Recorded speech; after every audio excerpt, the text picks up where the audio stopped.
Here are 5 tips for improving your comic pencils. Number 1, keep your lines loose. So for me, pencils are a guide for my inks. The inking stage is where I focus, keeping my lines tight and clean. It's usually where I put the most detail and effort in because, at the end of the day, people are going to be looking at your inks. They won't see your pencils when they're reading your comic. So I find keeping my pencils really gestural and fluid. It allows me to, 1, keep fluidity and motion in my inks. It saves time. It keeps you from spending all your time on this guideline layer instead of putting your effort kind of where it counts a little bit more. So keeping your lines really loose and fluid will make the penciling go faster, which is great. Because if you're making a comic, you probably have 10 million pages that you have to pencil and ink. So, yeah. Keep those lines loose and fast.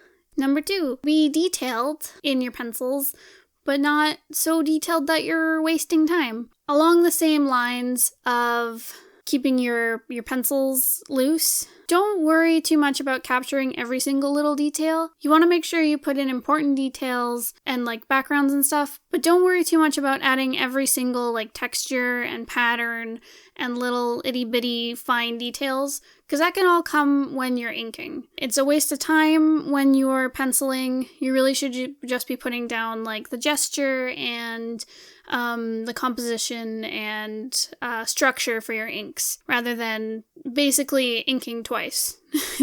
Number 3, even though you want to be doing these pencils really quick and not overly detailed, I do multiple layers of pencils to build up the structure.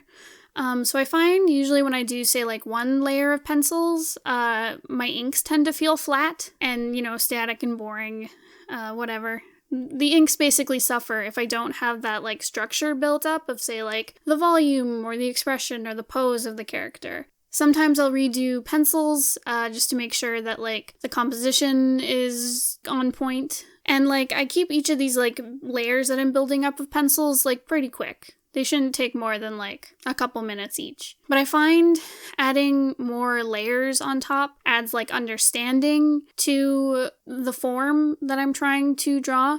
And when I come back and ink it later, then, it doesn't feel flat. It feels like it has more volume or it's more structurally sound. Number 4, use different colors to differentiate different parts of each panel.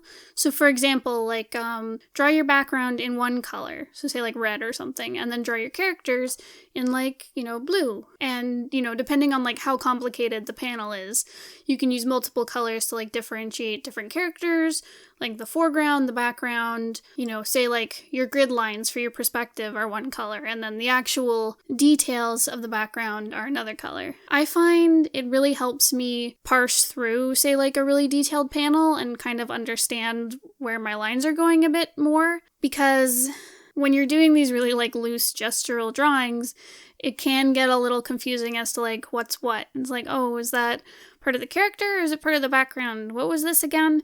Especially if you're you do all your pencils and then you come back 2 weeks later to ink them. So using different colors to kind of guide you through things can be super helpful. And finally, number 5, make sure to pencil in your backgrounds and your bubbles. This one seems really obvious, but I used to have this problem when I was starting in comics.